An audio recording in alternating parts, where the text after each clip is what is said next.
Hey y'all, just wanted to give a quick heads up that this video might be kind of loud as opposed to this morning, which I'm recording at 2:40 a.m. It's also going to be slightly minimally edited because it is 2:40 a.m. on Christmas Eve and I'm supposed to be doing my nails before work tomorrow. So I hope you enjoy this video anyways. Probably going to be less comments than usual. And have a good Christmas. Bye! What's up, y'all? Welcome back to Let's Play Hiveswap Friendsim for the third time, my third playthrough of Hiveswap Friendsim, in which instead of playing by myself or sending photos to a friend, I'm making a commentary YouTube series out of it. Because we're almost to the end of both 2020 and this series, which is crazy. Which actually, now that I'm thinking about it, so actually I have this week off work for personal reasons. So I know I said I was going to do a Hiveswap Act 1 Let's Play after I finish the series, and I do still plan to do that, but now that I'm thinking about it, this series is probably going to go into the new year, and I do want to do a couple Stardew Valley streams, so it's possible I might actually hold off doing the Hiveswap Let's Play for a week or two after the new year. That might also depend on what I decide to do with the epilogue. But yeah, you'll see what happens. I'll see what happens. I might have an update for you in the next video as well.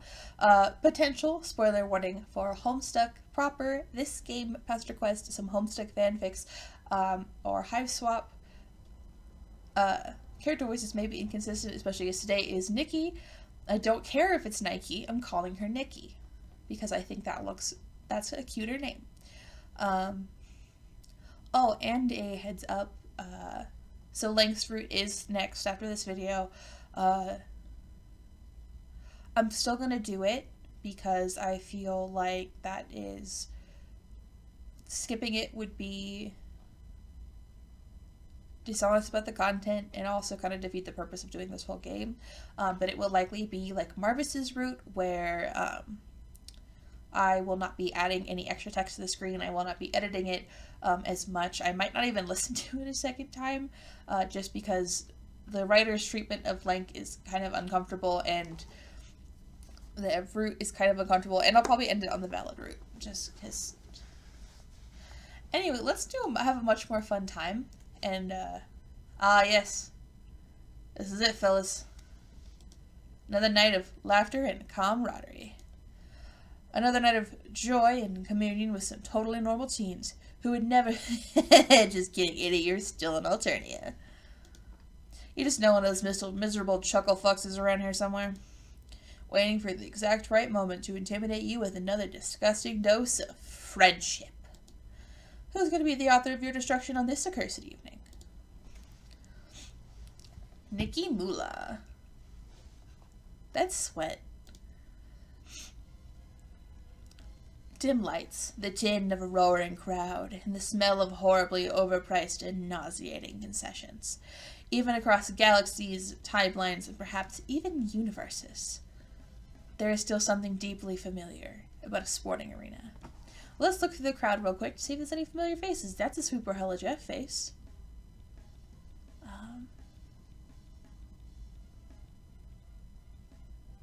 Oh, doesn't look as any of our friends here.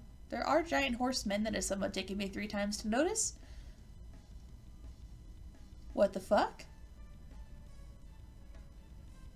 That's Mr. Mime! I don't know much about Pokemon, but that's Mr. Mime!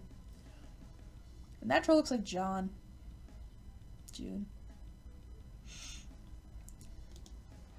Smash her mother honkin' face in! There's also something deeply familiar about sports fans.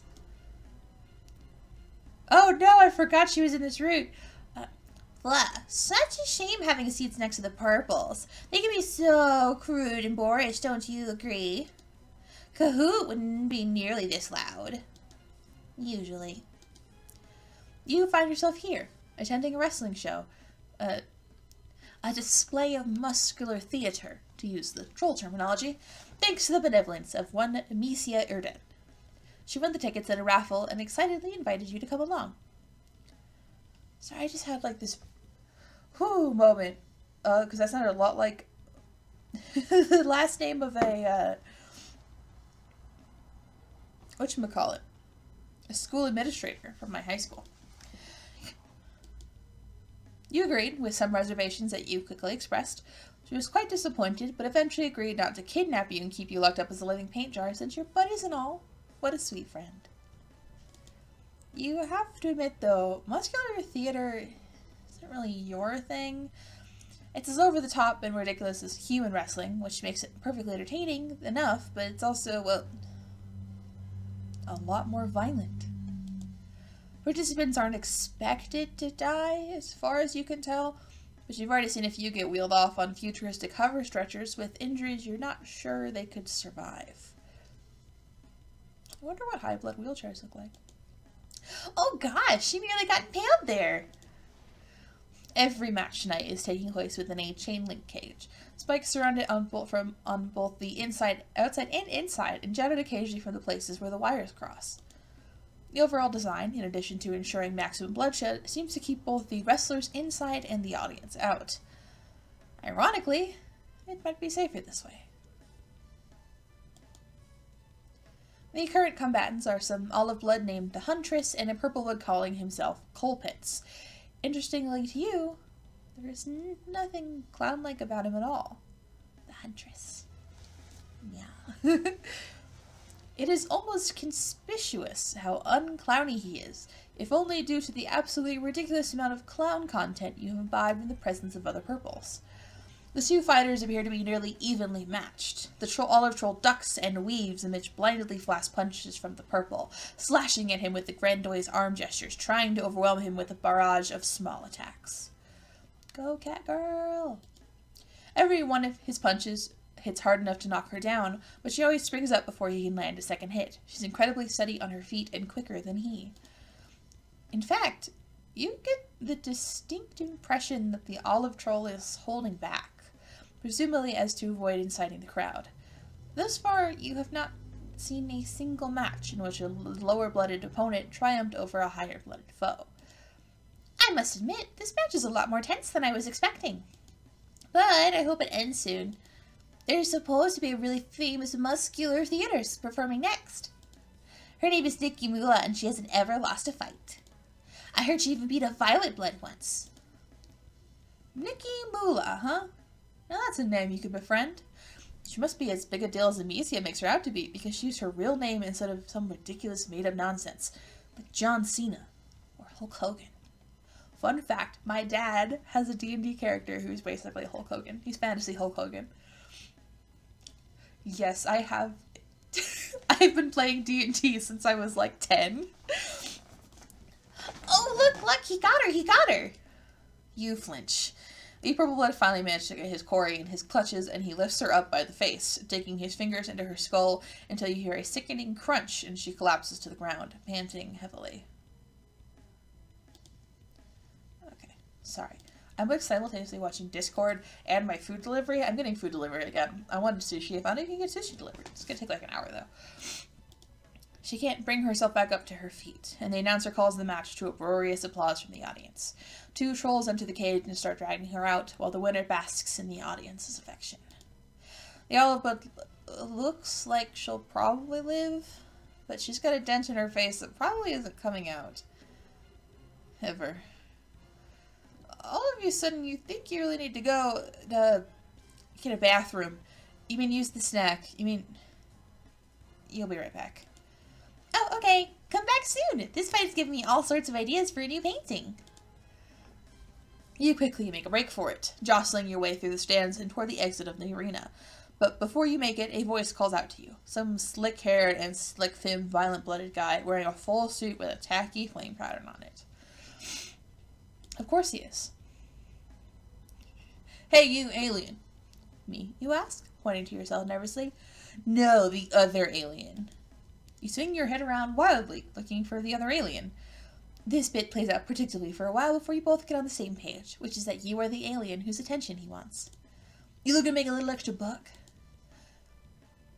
No, not really. You never spent all that money you won with Asdaja. Okay, how about fame? Frankly, you're probably too famous for your own good.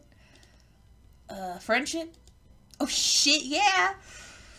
Sighing with relief, the troll leads you backstage with us to explain that he is a promoter for this wrestling ring. One of the trolls that was supposed to perform tonight was eaten by some plant called a troll-devouring cat-she-grabber. As such, famed muscular theatrist Nihkee has been left with nobody to fight.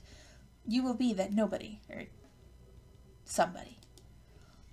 An alien will bring in all sorts of media attention and controversy, which of course means big buck for him, and friendship for you. Loot.org, he's wanting my attention. Nihkee is so friendly, he says, in a tone so insincere even your friendship-addled brain refuses to believe it. It's okay. You've met worse. Like someone actively trying to murder you. There she is. I also, you know what, I will say many things.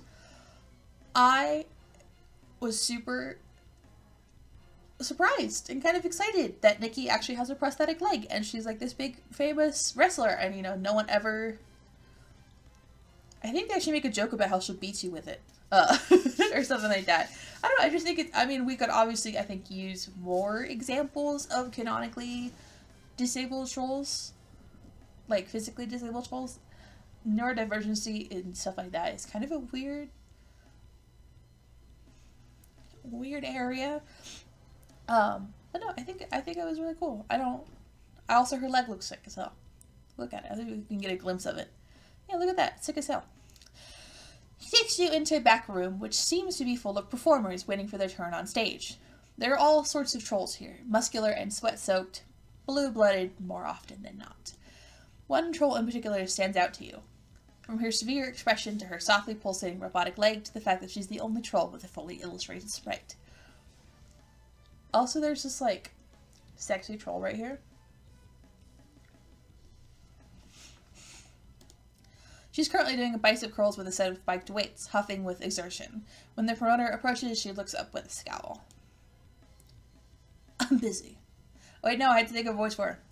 I'm busy. I'm busy. No. What? Give me a second. I need to go grab a drink and I'll think of a name while I'm gone. I accidentally ended the recording instead of pausing, damn it. Anyway, I'm busy. He begins to explain to her that he has brought a new challenger for her to face, but she cuts him off and stands up. She isn't as tall as you expected, but damn if she isn't dense, packing more brawn than any other troll you've met. Do you want to know what happens, sister, to people who disturb my preparations? Do you want to experience the bone-crushing, torso-shattering impact of these ladies right here? She flexes. God, those muscles are huge. The promoter tells her that she really doesn't need to keep up the act. There's no cameras back here. She gives him a stern look which distinctly suggests that she has never dropped kefabi in her life and has no intention of starting now. Make it quick.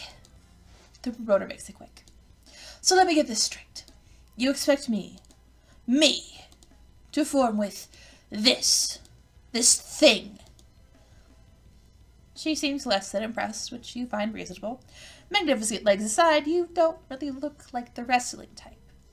So we're not the wrestling type. We're made of cheese. Don't you dare insult me, sister. I'd rather you pull a Rusty from the audience than subject me to this humiliation. Oh, but you are more than just an audience member, frail as you may be.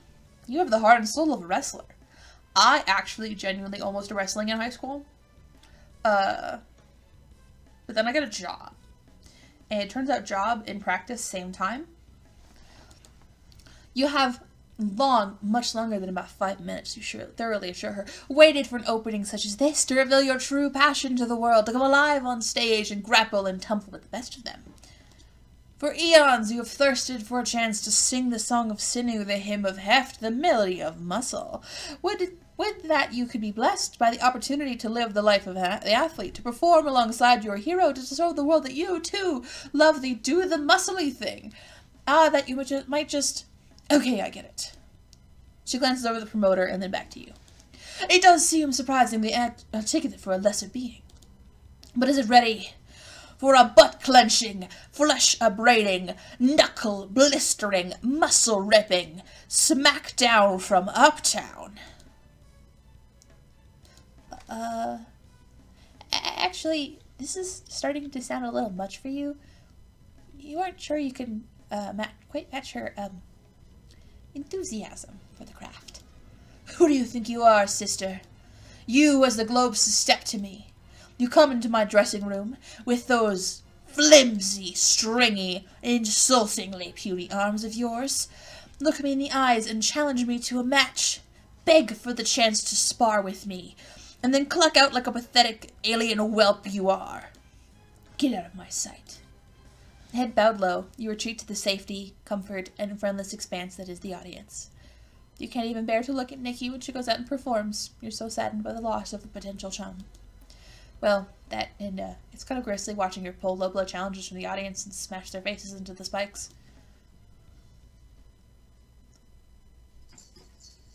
I forgot the reader is just crying! You know?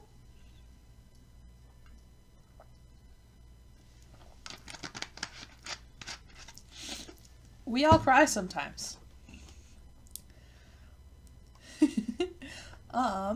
So, yes. You nod your head confidently. Blister my knuckles and abrade my flesh, you say. Let's get this smackdown started. You've got guts, at least. She turns to the promoter and gives him a curt nod. The match is on. Then she turns back to you. Now, sister, we need to discuss the show. I will make all the decisions. You will respond adequately to the storyline I present. It will be thus. The alien invader challenges me in an exhibition match to topple the mightyarchy. They fight valiantly and show an entertaining display of strength. But in the end, as is right and proper, the nobler hue of the Hema spectrum prevails again. Hurrah! She starts flexing and showing off for an imaginary audience before turning back to you. Any questions, sister? Yes, actually, you do have a couple questions. First, will you die? No, unless you're particularly disgustingly weak, in which case, maybe. Such is the risk we take, we who indulge in that most noble and dignified of sports. I was willing to give up my leg for the graft. Is your life such a heavy price to pay for a tale that will transcend us and be remembered in the annals of muscular history? Is it, sister? Well, it's rhetorical. Yes, okay. Right. Secondly, when she says exhibition match, it is a muscular theater term, referring to a match staged for entertainment that does not affect one ranking on the Flexiladder. We will not be sparring in the nude. Such glorious displays of raw, chiseled physique are reserved for the intergalactic Trolympics. No, yeah, you got that. Mostly you were wondering if it meant the loser's head being exhibited on a pike or some other bloodthirsty nonsense. Do not denigrate this noble sport with claims of savagery. Thirdly, you're getting the sense that she's going to be playing the heel, yeah? The what? You explain that in your own cultural equivalent of muscular theater, performers generally fall into the category of the face or heel, wherein the face is the rule-abiding and sympathetic figure the audience is meant to root for, whereas the heel takes on a more aggressive, unlikable personality. Where is Pat Gill when you need him? What part of my personality is unlikable? Do you dare suggest, sister, that the audience would be roaring in thunderous applause and admiration as I conquer yet another pitiful foe? You tell her, you know what? She can build the face and the heel, and you'll just be subjugated under my heel? Yes, exactly. Hey, Moolah, trotting time's over. You're up. She jerks her head back at you and silently marches out of the room. You begin to follow, and the promoter directs you to your entrance on the other side of the arena. You wait nervously for your cue to enter. Excuse me. Well, folks, we've had some technical difficulties, but here comes the match you've all been waiting for. Wearing the belt of champions and a leg of her own design, she's ready to gut the competition, a paragon of power, a lady of legwork, a true blue rough annihilator in the making. Clap those hands and activate your screech crevices. It's Nihkee Moolah. Nihkee approaches the cage to thunderous applause, raising her arms and soaking in all of the praise. She flexes and poses as the audience throws glasses of milk at her, which shatter uselessly against her around her steely frame. This appears to be a common ritual for her. Also, not to be gay, but though Nihkee scares me, because I feel like she could take me out in an instant. Buff girl hot. Just saying. She steps through one of the cage doors, then it slams shut behind her, locking tight. With her arms crossed and her teeth firmly gritted, she awaits you. As the announcer begins a new intro speech, you step forward. And in the other corner, frail in stature, weak in knees, wearing a perpetual look of befuddlement, we have some messed up low-blood alien. How has this absurd mockery of life not been cold yet? Perhaps only fate so fate could lead them to their thrashing at the bloodthirsty hands and barbed foot of the grand Nihkee. A decent portion of the crowd boos at you during your approach, which you find unsurprising. You have to dodge a hail of old boots and rotten fruit. Someone throws an entire piano at you. Relatively unfazed, you enter the ring and hear the door close behind you. There's towels, there's an axe, there's a spear, there's a whip.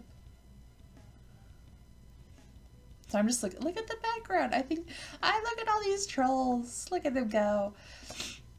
So, you come here, alien, to prove your kind superior to the unbreakable, unstoppable troll species. Yeah, you shout. Your kind is so superior to trolls. And you, their emissary. Does this creature look superior to you, my theater enthusiasts? He turns to the audience, throwing out a hand and gesture to you. They boo. Is this sorry specimen the best its planet can offer? More boos. You counter that you came more than prepared to tackle the, mightyarchy? Yeah, that. So you claim to be prepared. But are you prepared to face these 24-inch slither noodles? She flexes so hard, the announcer's sleeve explode.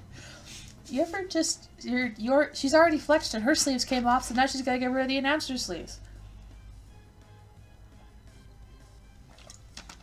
And I drink my Coke, prepared to, witness. So be it. I'll crush you in a single blow. You're expecting a referee to start the match, but then it occurs to you that there is no referee. Somewhere in the distance, a bullhorn sounds, which is apparently the signal to begin. Without taking her eyes off you, Nihkee grabs the cage wall behind her and hoists herself up effortlessly, scaling it in reverse until she reaches the top. The announcer is screaming something about this move being called the Spiky Nihkee. When she finishes... See, that wouldn't rhyme if it was Nike. I guess it would still. Whatever. When she finishes... Sorry, that was my dog. Let's just start over. Once she finishes her ascension, Nihkee deftly leaps from the edge of the cage and spins down toward you. Her body twists and rises in multiple blindingly fast flips before her robotic legs come slashing at you. You spend quite some time admiring her dazzling form before it occurs to you that you should probably move. I'm actually gonna go check something. I'll be right back. I guess my dog just wanted to cause problems on purpose. Anyway, you duck and roll forwards, feeling the point of her leg just barely graze your scalp. The announcer shouts, "First blood!" as you feel a light trickle down the back of your neck. Some members of the crowd are booing, presumably because they've just noticed the color of your blood. Between the neon lighting and the distance, they probably just think it's rust-colored and not a mutant red, so at least you have that going for you. Every time the reader bleeds, they just happen to be in a situation where they're not going to get called for it. I think it's really funny. I know that's the point of the game, but like, you know. What you don't have going for you is that it's time to think about your next move, because Nihkee pivots on her heel and charges at you. This time, she's going for a more theatric throw. Two powerful hands grab you and lift you over her shoulder, where you nearly gore yourself on one of her horns in your struggle to escape. You plant two hands on her back and push hard, and you are delighted to find that her grip loosens as you go tumbling over her back, landing with a clumsy stagger to your feet. Or on your feet. I'm not sure if she let you get away with that one for the sake of the show, or if you just slipped out of her sweat-soaked palms, but you're going to charitably assume the former. She turns to face you, grunting and baring her fangs. She charges, rearing back a fist and then sensing it barreling toward your fragile human nose. You leap out of the way, only narrowly dodging it. She's gonna kick your ass. Do-do-do-do. All you've done is avoid me, coward. Where's your killer instinct? Do I scare you? Yes. Are you loath to face my true blue muscle-bound beauty? You take this as your cue to attack, and instead you run full tilt away from her. It isn't fear carrying, you swear. Fool! There's no running or hiding from Nihkee Moolah. Stand and fight. She sprints towards you as you flee. The crowd is on tenterhooks. Nobody knows what you're doing, least of all you. But you think you can pull something cool out of this. You leap at the cage wall, barely dodging the spikes that line it, and use the slight amount of give in the chain link wires to springboard you off. With a print grin, you go flying toward her, arm held out for the classic clothesline maneuver, and then you collide with her own arm and whop! When you wake up, you're lying in what appears to be an exercise mat. You can feel a telltale throbbing sensation in your face that indicates a black eye. The rest of you, thankfully, doesn't feel particularly hurt. Nearby, you can hear the huff and puff of exertion. You glance over and spot Nihkee training on one of those leg press machines you always saw at the gyms, but never had the courage to attempt to use.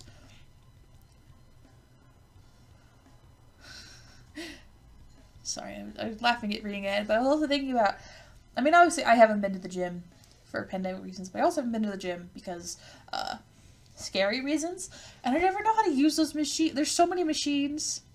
I don't know how to use any of them.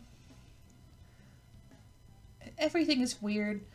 She's wearing an exercise outfit, which, despite its vastly different purpose, looks almost exactly like the outfit she wore in the ring, as all the functions of a fitness aficionado would want. It's loose, it's breathable, and the artists don't have to draw a second set of sprites for it. I will. Just kidding, I can't do sprite edits. As soon as she notices you're awake, she turns to speak to you.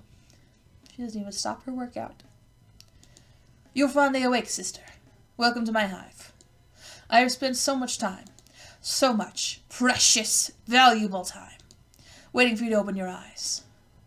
Oh god, how long have you been out? About 40 minutes. Ooh, that's not so bad, is it? Perhaps, but only when compared to your abysmal performance in the ring. To be knocked out cold by your own attack. Wretched. I am an impossible foe to conquer, and yet even a rusty has towed me longer in the realm of mortal combat. You are weak, sister. Offensively so. She slams her foot forward with such velocity, the weight on the leg press goes flying off and leaves a dent in the floor. Grunting, she stands, takes a long swig from a bottle, and then approaches you with fire in her eyes. What do you have to say for yourself? You scuttle backwards, proffering only a sheepish smile. You're, sorry, you guess? I didn't bring you here for apologies. I brought you here to see your heart ignite with the will to improve. You are not a worthless being. You have a flair for theatrics, an appreciation of the sport, and a shining soul, filled with only the most intractable determination. You could be so much more than you are, sister. I could make you so much more. Cast your gaze around you and behold, the Bronesium! You obediently cast said gaze around. This room is massive and littered with training equipment as far as the eye can see. Much of it resembles exercise machines like the one you had in gyms back on Earth, but there is plenty more that looks far more alien and deadly. Like this one over here, this treadmill that's at a fucking 45-degree angle that will punch you to death. Or this, spike pit. Or this chair that stabs you to death. A treadmill which appears to throw off the runner into a vat of acid if they fall off. A series of swinging axes that would look at home in a dungeon. 3 different varieties of Iron Maiden, each more horrific than the last. This is presumably Nihkee's personal workout studio, but you could easily mistake it for a torture chamber. You wonder if our Dada has ever considered a job as a personal trainer. Maybe you should bring it up with her.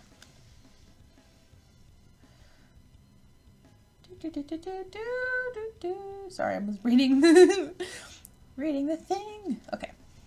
This bad ending is going to take me so long to read.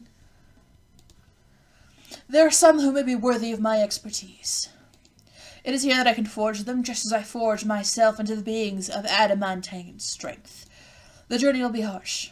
If you are made of weaker stuff than I believe, you will perish in agony. But if your core is strong and your will of iron, yours will be an unquenchable might. She extends a hand to you, her jaw set. Join me, sister, and together we shall ascend to tumultuous heights of muscular perfection. There's a look in her eyes that you have never seen before. One of hope, faith. Her arm vibrates, muscles quaking. Let's look up. Sorry, I see like any aspect words and I'm like, ooh, what is their aspect? She's a hero of rage. He.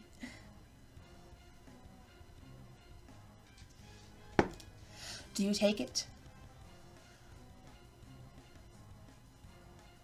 To get the bad ending, we're going to hesitate. You begin to offer your hand, but under her steely gaze, your resolve wavers. This all seems like a lot. Too much, even. You don't know if you're made of stuff tough enough for the training she seems to be offering. You would like to prove yourself, to become strong, you really would. But does she perhaps just maybe have any courses a little easier on a soft and squishy creatures like yourself? The expression on her face grows terrifyingly blank. She's not scowling, or snarling, or sickened, or any other S word. She's just looking at you, with the vaguest hint of disappointment dripping from her otherwise neutral expression. I see. You're like all the rest, aren't you? Unworthy to receive my gifts. Unwilling to reach your full potential. A pathetic, simpering thing playing at dreams of muscular greatness it can never achieve because it doesn't have the will for it. You're an insult to my art. You spit on my passion. Get the fuck out of my face and do not ever dare to return. Shrinking under her steely gaze, you quickly flee her hive. Is this it for you? Is the screen gonna fade to black, replaced by a goofy, cartoonish end card and some somber game over music composed by artistic genius James Roach? It's true. I agree. Both with the fade to black and the fact that James Roach is great and I love his music. No, you refuse. You are not yet ready to call this friendship kaput. You'll show her and her draconian methods up, damn it. It's time to get ripped. You're gonna do it your own way, and then return, and she'll be so utterly impressed by your muscular growth that she'll have no choice but to admit that you are friend material. Sadly, you do not know any other blue bloods characterized by an absurd love of muscles and bodybuilding. They're basically all total nerds, actually. You can perhaps think of someone from a nearby hue who can help you. Gonna meet that blue blood next time in the next series. Equius, the sweaty man. There she is! Her door swings open with gusto when you are greeted by a familiar, smiling face. Oh, what an unexpected surprise! You really should have called, or texted, or did literally anything else to alert me of the fact that you wanted to visit me on such short notice when my schedule is so terribly packed. But that's something I can squeeze in a meeting, I'm sure. Do come in. Do come in. I forgot she shows up 2 words in a row. You step past the threshold of the door and into her office/living room. Theseus is sprawled out on the couch, lazily holding a book up to her face. It looks like she's studying, which is a relief to you, because you would have felt terrible if you had interrupted some intimate time between them. Unless studying is intimate for them? You kind of hope studying isn't intimate for anyone. The prospect terrifies. Would you like to join me and Zizi for some gun roll for this no imposition, I promise? You absolutely would! You didn't know Stelsa was a cook on top of everything else she does. Oh no, I can never. There simply isn't enough time. I'm just ordering from Door Smash. I have a DoorDash pulled up on my other screen. It's excellent stuff, really. It is easy. It has some very colorful worlds for the taste. It's pretty, bitchin'. Yes, it is certainly that. Pencil, a good friend here for dinner date. Can you, darling? They're literally right here already. We don't need to do that. Stelsa pauses and blinks, as if processing a foreign concept.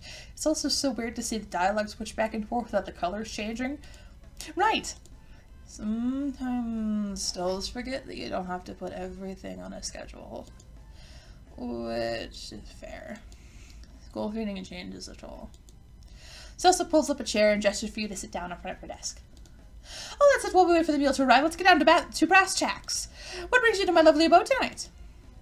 Maybe they just want to see you. People don't always need a reason beyond that. You actually do have a reason, though. Shit. You explain to Stelsa that you have a friend, more accurately a friend-to-be, or perhaps acquaintance, or perhaps a person of chum-ovation quality that you would like to impress through pursuit of his personal fitness. You recall that Stelsa was jogging when you met her, so maybe she could help you put together a fitness routine and you could do some workouts together? Her expression lights up and she clasps her hands together. That's what I do. I go, wee! Oh goodness, I would absolutely love that!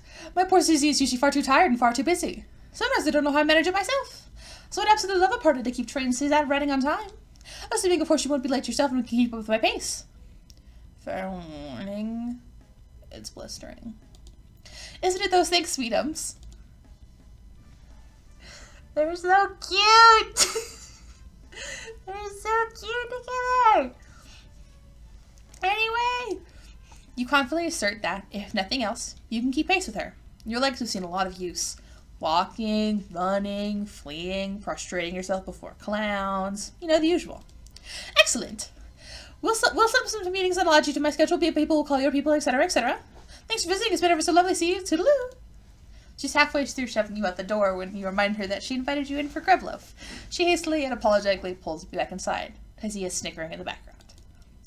Don't know what I'd do if I didn't have stalls.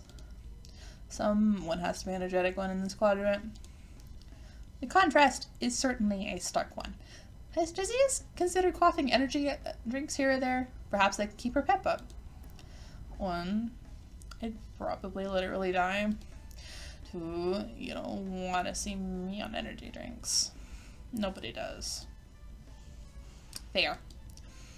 You spend a while ladder tracking with Tezias before the dinner delivery arrives and the three of you have dinner together. The grub loaf is exactly as bitchin' as advertised. A wonderful meal with wonderful friends. The perfect precursor to the fitness montage yet to come.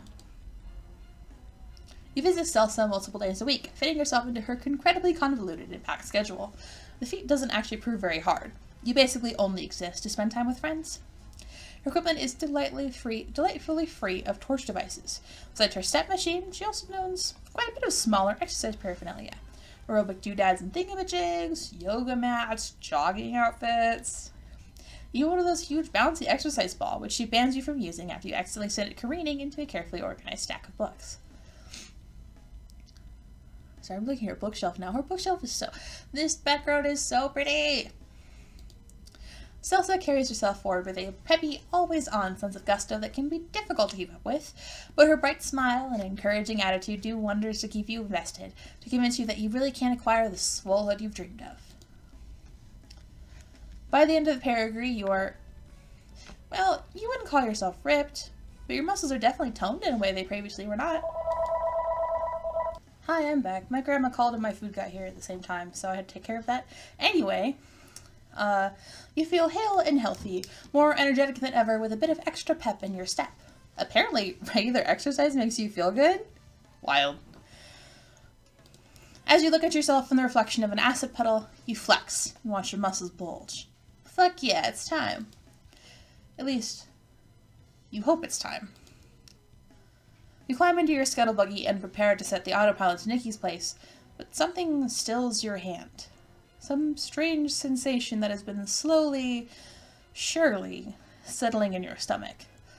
A sense of unease, of dread. Your days of foolish ignorance are long past, and in their place with a burgeoning understanding of the universe in which you exist, and the harsh laws by which it rules its inhabitants.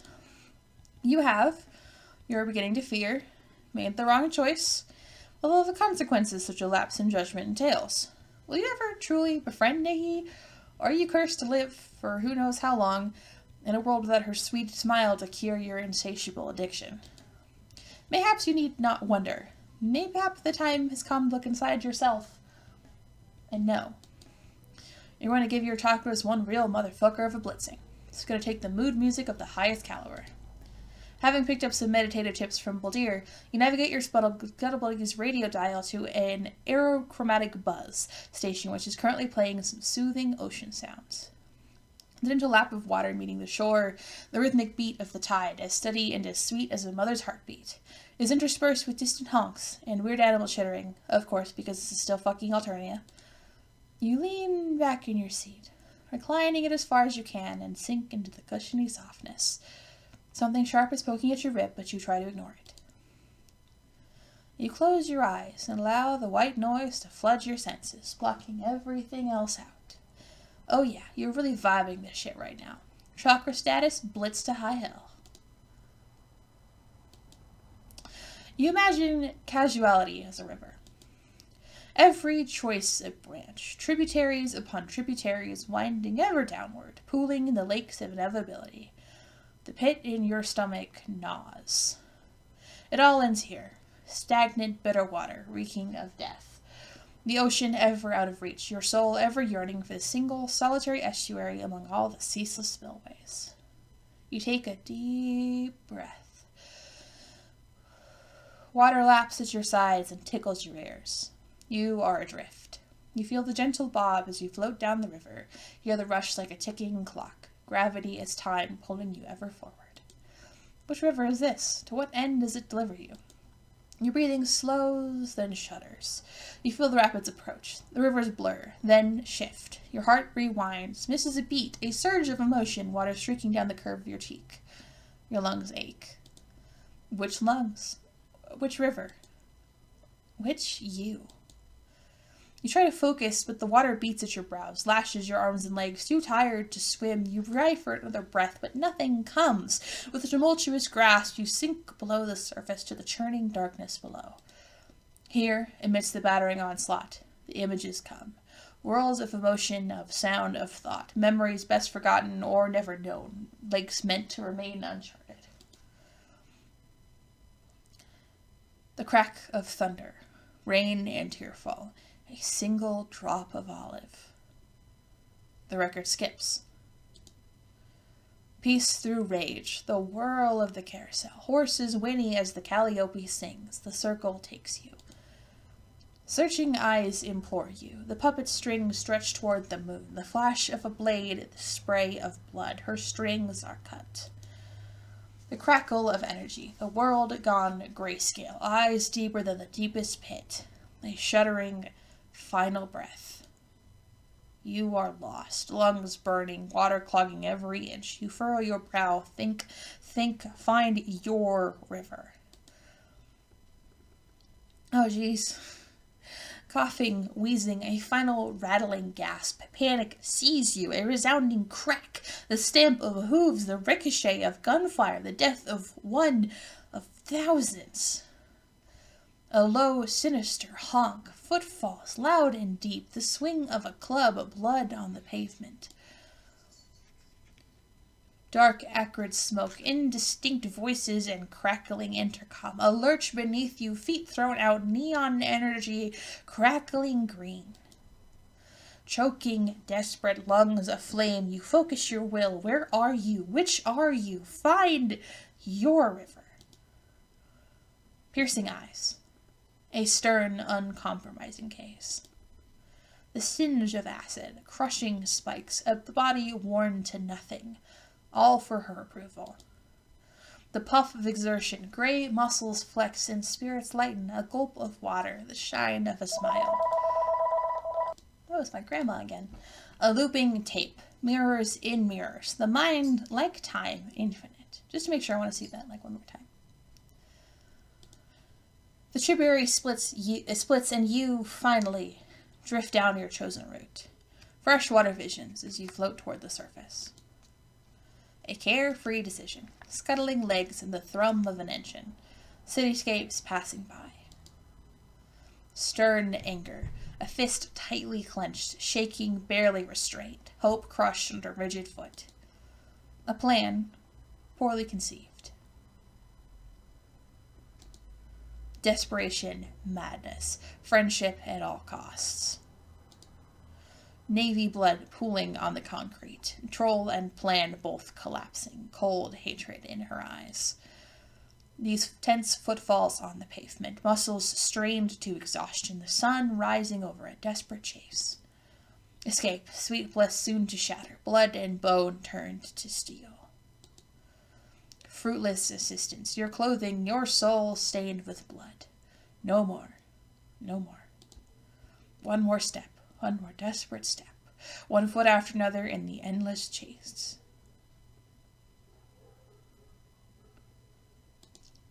Drenched in fear, in sweat, hidden but not well enough. The curtains fall, one final heartbeat at the end of all things. You emerge from beneath the surface with a gasp, coughing up water in... Oh, it's just you, sitting in your scuttlebuggy, gentle white noise still playing on the radio. Take a moment to catch your breath, your heart thumping against your ribcage like it wants to crawl out and beat you senseless for subjecting it to all that horseshit. There were a lot of panels there, so I didn't read them because I didn't want to lose the flow, but I might do a video of those, actually, now that I remember that they're there. Phew, okay, enough meditation for one day. You think you're just going to reach over and kind of set the autopilot to Delsa's house instead of Nikkee's. Yeah. You have no idea if this will avert or merely delay some horrifying grisly end or another, but it's better than the alternative. And besides, you really want some more of that bitch and crab loaf.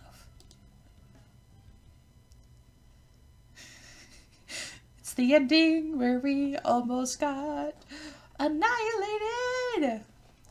See, like I said 2 seconds ago, now that I remember that all those panels are there, I might do a separate video. Maybe I'll do that the week of the epilogue. Maybe that'll be my second video that week, is just reading all of those flash forward. So let's go get that good ending. I hit the wrong button.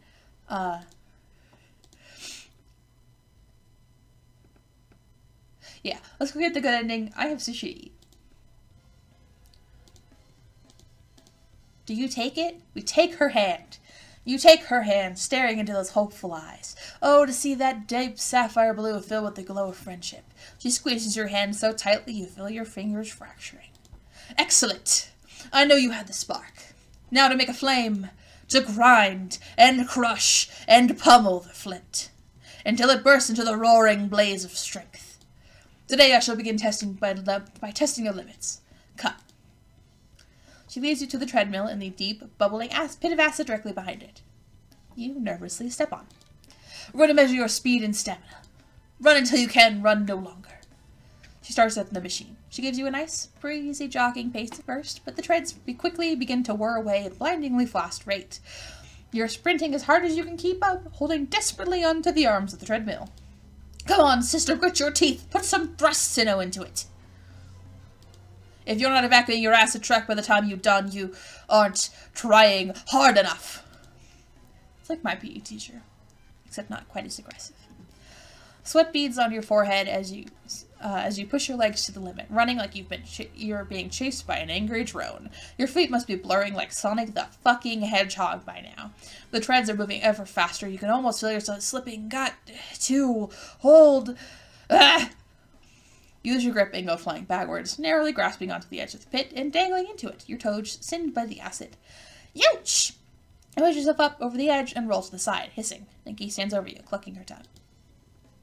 Top speed 12 miles per hour. That's good, right? For a blonde's blood. Next test. She takes you from machine to machine in quick succession, each time commenting on your skill level.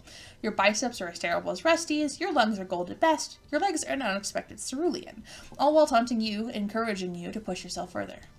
The desiccated corpse of my ancestor could do better than this. You circle to deadlift a giant barbell made of dead monster skulls. Are you going to inject display fluid all night long, or are you going to woman up? Go toe-to-toe with a punching bag that shoots sonic blasts at you whenever you hit it. Shape up or get ejected on the nearest solar execution barge. You sob as she forces you to do 30 minutes of freeform jazzercise.